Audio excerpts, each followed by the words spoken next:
मैं उस पवित्र नाम का उच्चारण करूंगा, बाद में आप सब लोग करना।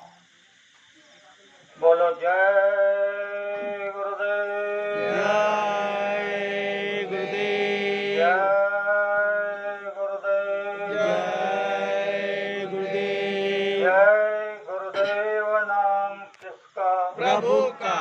ये नाम नहीं इंसान का, ये नाम है भगवान का। तो प्रेम से बोलो जय जय गुरुदेव।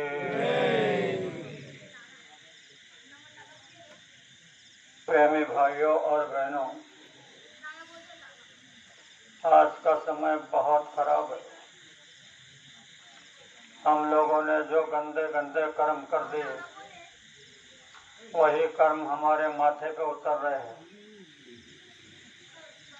और जब इंसान को अभिमान हो जाता है, तब वह प्रभु कोई ना कोई योजना बनाता है। जब रावण को अभिमान हो गया, तो राम ने अंगद से कहा कि तुम रावण के दरबार में जाओ, उनका अभिमान का हरण करो। यह कहा कि बहुत होशियारी से रहना, जवाब देने को नहीं डरना।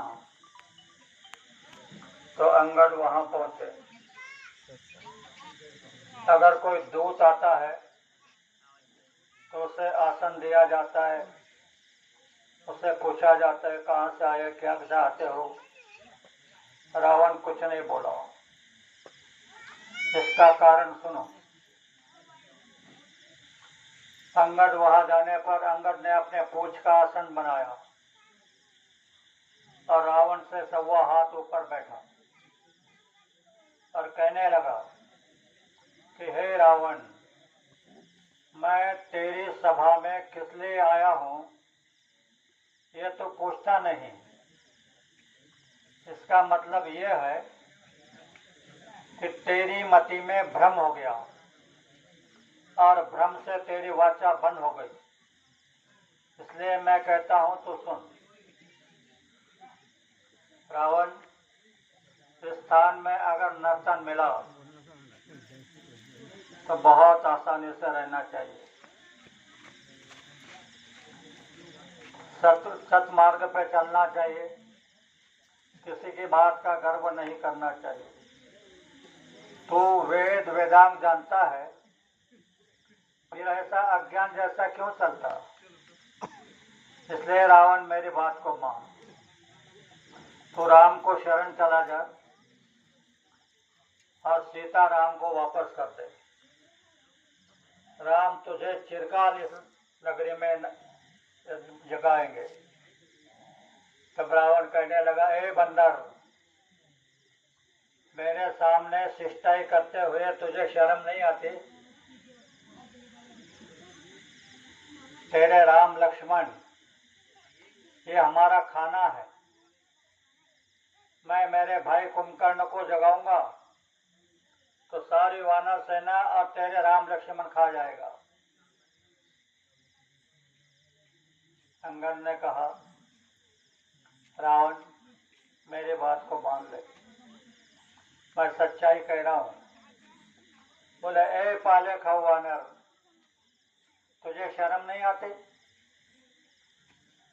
तो अंगद ने कहा, बोले रावण, एक बार तुझे मेरे पिता ने काख में दबाए करके चतुर्भुज समुद्र का स्नान किया था और मेरे पालने में ला करके डाला था। तेरी मुच्छी मेरे मूत्रोदक विजी, यह तो भूल गया? रावण, एक बार अरण्ययज्ञ को आरंभ हुआ तो असंख्य राक्षसों की आहुति पड़ेगी, तो यज्ञ करता और भोक्ता राम तेरी पूर्णाहुति देगा। इसकी पुनरावृत्ति होने जा रही है। इस धरती पर परिवर्तन हमेशा होते रहते हैं, छोटे मोटे परिवर्तन, कई राजनैतिक परिवर्तन, कई सामाजिक परिवर्तन, कई धार्मिक परिवर्तन। योग का परिवर्तन बहुत मुद्दत बाद होता है। परिवर्तन हुए वो अवतारी शक्ति द्वारा हुए। राम के समय का परिवर्तन, भगवान कृष्ण के समय का परिवर्तन, ये अवतारी शक्ति द्वारा हुए। अभी ये जो परिवर्तन होने जा रहा है ये प्रकृति के द्वारा होने जा रहा है। प्रकृति जानते हैं, जल, पृथ्वी, वायु, अग्नि और आकाश तत्व के द्वारा परिवर्तन होने जा रहा है। इसका कुछ नमूना आपके आंखों के सामने आ चुका है। 7-8 वर्ष पूर्व आपने नेपाल और उत्तराखंड में देखा, बहुत जम के बारिश हुई। कई लोग बह करके चले गए। बड़े बड़े दाढ़ी वाले, बड़े बड़े जटा वाले, अविवाहित साधु वह भी झुंड के झुंड बह करके चले गए। अभी 2-4 साल से देख रहे हो देश और विश्व में चल रही कोरोना की महामारी को। ये हमारे आपके बुरे कर्मों के नतीजे हैं। इनको प्रारंभ होने जा रहा है। इसलिए बाबा जी ने मानव तन धार करके इस धरती पर उतरे। इसका भी रहस्य आपको समझा दो। इस धरती पर 2 प्रकार के साधु रहते हैं। एक संत होते हैं, इधर का संदेश उधर और उधर का संदेश इधर लाते हैं। तो ऐसे टुकड़ो जी महाराज यहाँ पर थे, पूरे संत। ये जब उधर गए तब सत्पुरुष ने पूछा, धरती के क्या हाल है? तो टुकड़ो जी महाराज ने बताया, सरकार एक तो प्रलय करा दो या तो तुम आओ।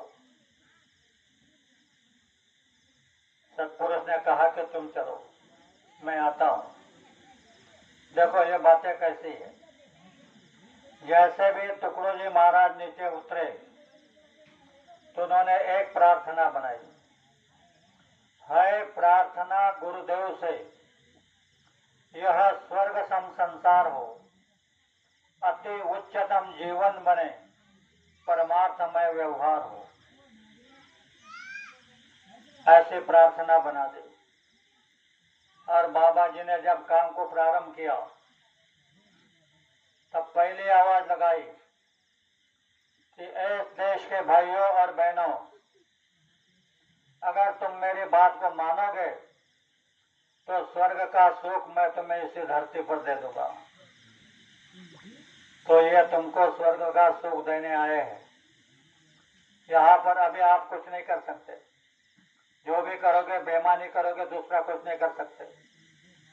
इसलिए का अभी अभी आपने सुना, बड़े भाग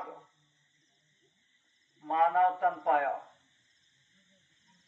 सूर दुर्लभ, यानी देवताओं को दुर्लभ, ऐसा मानव शरीर आपको मिला।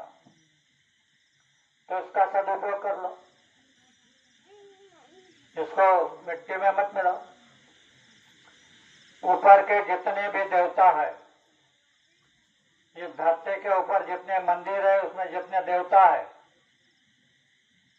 कोई भी देवता आपके कर्मों को माफ नहीं करेगा।